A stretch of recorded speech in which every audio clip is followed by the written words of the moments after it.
Добро дојдовте во урбаните вести. Градот Скопје ќе дава субвенции за инвертер клима уреди и други современи уреди за затоплување на домакинствата. Ова е само куса најава за она што следува во вестите. Останете со нас, почнуваме веднаш по генералната најава. Се отстранува железната ограда околу владата. Градот Скопје ќе субвенционира инвертер клими и други современи екоуреди за затоплување. Кружен тек е новото сообраќајно решение на улицата Орце Николов и Аминта III во Дебар Маало. Стајковци, Трубарево, Инџиково, Сингелич и Керамитница ќе добијат нови детски градинки. Утре на работа и на училиште со велосипед. Оградата пред владата на Република Македонија, која беше поставена во 2015 година и за која тогаш се потрошија 700.000 евра, денеска беше отстранета. Портпаролот на владата информира дека истата ќе биде однесена во депо. Пред владата на Република Македонија започна отстранувањето на железната ограда. Одлуката за отстранување на оградата ја донесе владата на последната седница одржана завчера, а целта, како што наведуваат оттаму, и да се ослободи целосно јавниот простор околу владината зграда, за да биде достапен за користење од страна на граѓаните. За отстранување на оградата, според владиниот портпарол Миле Бошњаковски, нема да се трошат пари од граѓаните, туку ќе се искористат внатрешните ресурси, односно постојните капацитети на службите во рамки на владата. Оградата ќе биде ставена во депо, а сите понатамошни одлуки во врска со оградата и просторот околу зградата на владата ќе бидат донесени низ инклузивен процес во консултација со граѓаните. Бетонските столбови во моментов нема да се отстрануваат, бидејќи, како што појасни Бошњаковски, нивното отстранување чини премногу. Со ова, Бошњаковски вели, владата го исполнува ветеното и го промовира концептот на отворена влада. Град Скопје ќе дава субвенции за инвертер клима уреди и други современи уреди за затоплување на домакинствата. Како што најави денеска градоначалникот Петре Шилегов, секој што ќе купи инвертер клима и ќе ги исполни условите за субвенционирање, ќе има можност да добие половина од вкупната вредност на уредот, но не повеќе од 15.000 денари. Град Скопје воведува уште една мерка за борба против аерозагадувањето. Градот за прв пат досега распишува јавен повик за субвенционирање инвертер клима уреди и други современи уреди за затоплување на домакинствата. Како што информираше денеска градоначалникот на град Скопје Петре Шилегов, за секој купен инвертер клима уред, секој заинтересиран граѓанин кој ќе ги исполни условите за субвенционирање ќе има можност да добие половина од вкупната вредност на уредот, но не повеќе од 15.000 денари. За оваа намена во буџетот на градот предвидени се 20 милиони денари. За оваа намена во буџетот на градот предвидовме 20 милиони денари, а тоа значи дека најмалку 1300 домакинства годинава ќе добијат можност ефтино да ги затоплуваат своите домови, водејќи грижа за намалување на аерозагадувањето. Оваа мерка има за цел да ги мотивира граѓаните кои што ги загреваат своите домови со печки и користат огревно дрво, нафта или други скапи и нееколошки енергенси, да ги заменат со далеку поевтините и поеколошки инвертер клима уреди и други современи системи за затоплување. Предноста на инвертерите во однос на обичните клима уреди што трошат 30% помалку електрична енергија и повеќе од 50% ги намалуваат трошоците во однос на грејењето со огревното дрво.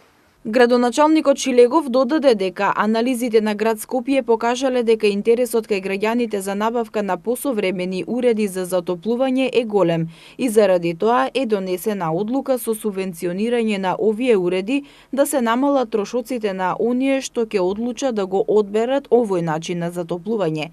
Субвенциите за инвертер клима уредите заедно со субвенциите за печките на пелети се од големо значење до спроведувањето на процесот на гасификацијата кој бара време за да стигне до крајните корисници, додаде Шилегов. Субвенцијата има за цел да ги мотивира граѓаните кои ги загреваат своите домови со печки кои користат огревно дрво, нафта и други скапи и нееколошки енергенси да ги заменат со далеку поевтините и поеколошките инвертер клима уреди и други современи системи за затоплување. Инвертер клима уредите трошат околу 30% помалку електрична енергија од обичните клима уреди, а повеќе од 50% ги намалуваат трошоците во однос на греењето со огревно дрво. Шилегов најави дека огласот за субвенционирање ќе биде објавен најдоцна до понеделник. Заедничка акција на приватниот и јавниот сектор за побрза замена на старите возила со нови електрични, итно справување со дивите депонии и промовирање на стандардот за пасивни куќи, кај кои потрошувачката на енергија за греење се намалува за 90%. Се трите предлози на Сојузот на стопански комори на Македонија во насока на намалување на загадувањето на воздухот. Сојузот на стопански комори на Македонија денеска излезе со 3 предлози за насока на намалување на загадувањето на воздухот. И тоа заедничка акција на приватниот и јавниот сектор за побрза замена на старите возила со нови електрични, итно справување со дивите депонии и промовирање на стандардот за пасивни куќи, кај кои потрошувачката на енергија за греење се намалува за 90%.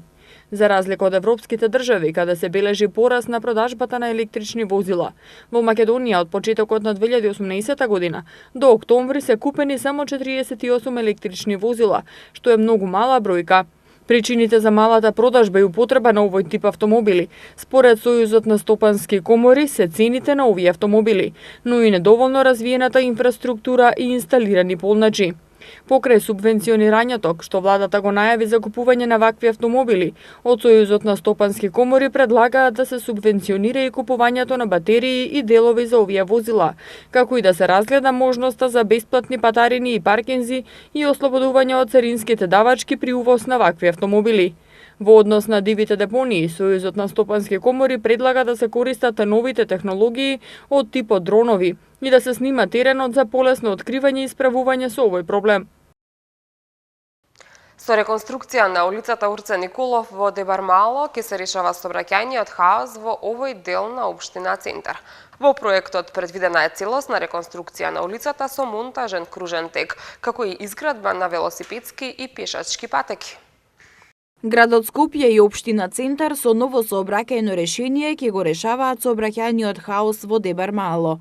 Како што најави денеска градоначалникот на општина Центар Саша Богдановиќ, со проектот се предвидува целосна реконструкција на улицата Орце Николов, ќе се реконструира коловозот со површина од 9330 метри квадратни по цела должина на улицата. На селектирани локации ќе се изврши подигнување на улицата, ќе бидат поставени 5 подигнати премини кои ќе придонесат за намалување на брзината на движење. Со проектот е предвидено и поставување на монтажен кружен тек на раскрсницата помеѓу улиците Орце Николов и улицата Аминта III, поранешна Ленинова, како и воведување на паралелно паркирање, за што ќе бидат изведени така наречени џебови за паркирање долж целата улица. Реконструкцијата на улицата Орце Николов е капитален проект, од кој што ќе започнуваме со средување на сообраќајниот хаос на стационарниот и на динамичкиот сообраќај во Дебармало. Ќе се воведе паралелно паркирање на ниво на улицата со нови џебови за паркирање. Во проектирањето на улицата водено е сметка за сите дрвја на улицата, да не се отстрани ниту едно дрво, сите да се запазат, а меѓу нив да се организира паркирањето. Коловозната лента ќе се намали на 6 метри, а за сметка на намалувањето ќе се изведат нови велосипедски патеки во должина од 2400 метри должни и пешачки патеки во должина од 2200 метри должни. Градоначалникот Петре Шилегов истакна дека градот Скопје ја помага идејата за нов современ лик на сообраќајницата Орце Николов и очекува и во иднина заедно со општина Центар во централното градско јадро да реализираат заеднички идеи со цел да ги подобрат условите за живење, како и да се подобри инфраструктурата на градот. Ние овдека ги ослободуваме тротоарите од така наречените паркинг зони. 180 автомобили се паркираат на тротоарите, нешто што нема да се случува откако ќе завршиме реконструкцијата на оваа улица, конечно центарот на Скопје ќе го добива полека изгледот на европските престолнини, на нешто што целиме, го стимулираме ослободувањето на јавниот простор од автомобилскиот сообраќај, ја намалуваме брзината на автомобилскиот сообраќај со цел овој дел од градот да стане едно безбедно место на кое што граѓаните ќе може да уживаат во благодетите кои што ги носи современата урбанизација и изгледот на ваквиот тип на сообраќајници. Во текот на оваа година планот на општина Центар предвидува реконструкција и на уште 7 улици, кои освен нови и подобрени сообраќајни решенија, предвидуваат и нови и подобрени инфраструктурни решенија, во зависност од потребите на секоја од улиците. Населените места Стајковци, Трубарево, Инџиково, Сингелич и Керамидница ќе добијат нови детски градинки, најави градоначалникот на општина Газибаба Борис Георгиевски. Со тоа ќе се намалат долгите листи на чекање, а ќе се отворат и нови работни места. Огромен број деца по повеќе години чекаат на ред да бидат примени во градинка. Состојбата е иста во сите општини и градови во Македонија. Родителите со нетрпение очекуваат да се реализираат ветувањата на Министерството за труд и социјална политика за изградба на нови детски градинки, со кои ќе се овозможи децата кои се на списоците на чекање конечно да го започнат предучилишното образование. Проблем со недоволен број на места во градинките има и во општина Газибаба. Општината неодамна започна градежни активности за проширување на капацитетот на детската градинка Морковче во населеното место Јурумлери, со што до март ќе може да се примат нови 20 деца. Покрај тоа, во населеното место Стајковци веќе започнаа градежни работи за изградба на нова детска градинка, а во соработка со Министерството за труд и социјална политика, детски градинки ќе се градат и во останатите населени места. Во изминатиот период веќе реконструиравме 2 детски градинки, каде што дополнително обезбедивме за 220 деца да бидат сместени. Исто така почнавме нова детска градинка во Стајковци. За оваа година веќе техничка документација подготувавме за уште 4 населени места, и тоа во Трубарево, во Инџиково, во Сингелич и во Керамидница, каде што сметаме дека со нашите активности ќе ставиме крај на листа за чекање, ќе подобриме условиите, така да и возможиме на сите кои што имаат можност и потреба од детска превентивна заштита и заштита во детски градинки, тоа да го направиме во нашата територија. На списокот за изградба на нови детски градинки се наоѓа и општина Ѓорче Петров. Локацијата е веќе избрана и многу наскоро ќе започнат градежните активности, со што и децата од населеното место Волково ќе може да престојуваат во градинка. Покрај Ѓорче Петров и Газибаба, нови градинки ќе се градат и во Куманово, Кавадарци, Брвеница, Босилово, Врапчиште, Шуторизери, Демиркапија и Штип. Со изградбата на градинките капацитетот се проширува за вкупно 860 деца, а ќе се отворат и најмалку 100 нови вработувања. Министерството за образование и наука подготвува нов закон за основно образование. Родителите бараат наставна програма прилагодена на возраста на децата. Од септември 2019 година Министерството најавува и нова математичко-информативна гимназија. Се помалку ученици од основното образование. Домашните задачи ги пишуваат сами, без присуство на возрастно лице, велат граѓаните кои денеска ги анкетираше екипата на Прва Скопска. Проблемот не само што има влијание врз самодовербата кај учениците кои не се во состојба да ги решат зададените задачи самостојно, туку и финансиски негативно влијае врз домашниот буџет, затоа што голем дел од родителите ангажираат и приватни наставници за дополнителна настава. Сами пишуваат домашна или вие му помагате? Се уште се мали, меѓутоа во тоа што ги има во како задача за градинка, му помагам. Така, а дали сте задоволни од програмата за основно образование? Сметате ли дека материјалот им е тежок на децата да учат? Од искуство од колешки, бидејќи на моите се мали деца, мислам дека програмата не е мора да претрпи некои промени, затоа што тоа што го учат, да речеме, мислам дека не соодветства со нивната возраст. Сепак тоа е премногу обемен материјал за дете од пример од 7, 8 или 9 години. Сами ли пишуваат домашна или имаат помош од родители? Видете, едниот внук е голем, веќе студент е, а другото е малечко, не е ни во школа. А дали сте запознати со образовните програми за основно образование? Сметате ли дека децата имаат тежок материјал за учење и за домашни? Да, мислам дека е така. Мислам дека е така. Сепак, и покрај обимниот материјал за учење кој според зборовите на најзасегнатите, учениците и нивните родители, е несоодветен за возраста на децата. Последните истражувања покажаа дека македонските ученици се најниско рангирани по степенот на знаење. Лошите резултати на македонските ученици особено се видливи на меѓународните тестирања. Поред овие извештаи, дури повеќе од 50% од учениците во основните и средните училишта не ги развиваат основните компетенции што им се потребни за успешност и напредување понатаму во животот по завршувањето на образованието. Во април минатата година, Министерството за образование најави измени во законот, со што беше предвидено децата од прво до трето оделение да може да имаат најмногу 4 училишни часови во текот на денот. Според законот, учениците од 4 до 6 оделение требаше да имаат неделно најмногу 25 часа, а оние од 7 до 9 оделение најмногу до 30 часа. Имплементацијата на овој закон требаше да стартува од 1 септември 2018 година, но неговата употреба се уште е неизвестна. Министерот за образование и наука денеска информираше дека во новиот закон за основно образование, кој што е во втора нацрт верзија, ќе бидат внесени препораките од анализата на УНИЦЕФ, за што ќе има и акциски план, а средното стручно училиште ќе се спроведува со нови модернизирани наставни планови и програми и во соработка со нови бизнис партнери, што ќе се проширува и концептот на дуално образование. Од септември ќе биде отворена и математичко-информатичката гимназија. Утре, петта година поред, во Скопје ќе се одбележи Winter Bike to Work Day. Од неформалното Сдружение за урбан велосипедизам на Точак информираат дека и оваа година на овој ден многу ресторани, продавници, кафулиња во главниот град ќе понудат поволности за велосипедистите. Бесплатни пијалоци или пијалоци и храна на попуст, подароци како и основен сервис за велосипедот. Утре во светот, па и кај нас во Скопје, ќе се одбележи интернационалниот Winter Bike to Work Day. Овој ден има цел да повика и мотивира што повеќе луѓе во ист ден да го изберат велосипедот како начин на транспорт до работа или училиште.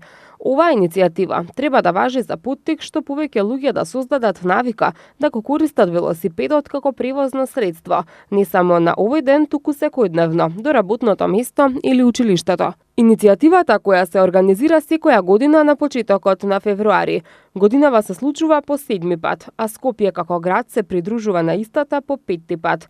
На овој ден многу продавници, локали, институции, ресторани и слично нудат попусти и поволности за сите кои ќе ги посетат на велосипед, а многу фирми доделуваат подароци за своите вработени, кои тој ден пристигнале на работа со Точак во знак на поддршка. Минатата година Скопје беше истакнат од страна на организаторите поради големиот број на луѓе кои се обврзаа да го одбележат денот со преку 1000 поддржувачи и покрај магловитото и студено време, што го стави на листата на топ 10 градови по масовност во однос на бројот на жители.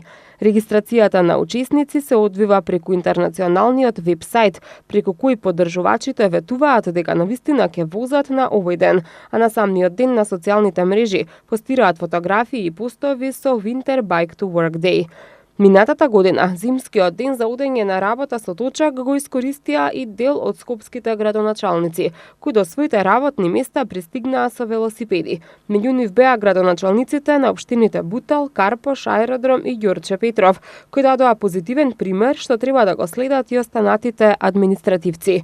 Од неформалното Сдружение за урбан велосипедизам на Точак информираат дека и оваа година на овој ден многу ресторани, продавници и кафулиња во главниот град ќе понудат поволности за велосипедистите, бесплатни пијалоци или пијалоци и храна на попуст, подароци како и основен сервис на велосипедот. Комуналните работници од општина Аеродром, подпомогнати со механизација на јавното предпријатие Комунална хигиена, работат на расчистување на депонија во Лисиче. Со цел да се спречи создавање на нови депонии, комуналните инспектори од општината вршат редовна контрола на теренот. Општина Аеродром во соработка со јавното предпријатие Комунална хигиена деновиве расчистува депонијата во населбата Лисиче на раскрсницата помеѓу улиците Ернест Телман, Тодор Чангов и Богумилски поход. Во расчистувањето на локацијата се вклучени сезонски работници од општина Аеродром, како и механизација на јавното предпријатие Комунална хигиена. Од општина Аеродром информираат дека во изминатиот период биле детектирани сите диви депонии на незина територија и во неколку наврати спроведени се активности за нивно расчистување. Како што велат од општината, комуналните инспектори вршат редовна контрола на терен со цел да се спречи создавање нови депонии. Општината истовремено ги повикува граѓаните, доколку забележат фрлање отпад на несоодветни локации, да пријават на телефонскиот број 075 316 515. Следува период на стабилно време со пониски утренски температури, а дневните ќе бидат во постепен пораст. Од петок и особено за време на викендот ќе преовладува претежно сончево и потопло време. Утре температурата ќе го достигне 9 степен, а в сабота ќе се движи од -2 до 10, додека во недела ќе се движи од -7 до 12 степени. Во понеделник температурата ќе биде во интервал од 0 до 12 степени. Тоа беше и последната информација за ова издание на Урбаните вести. За повеќе информации посетете нашата веб страна mtm.mk. Од мене, довидување.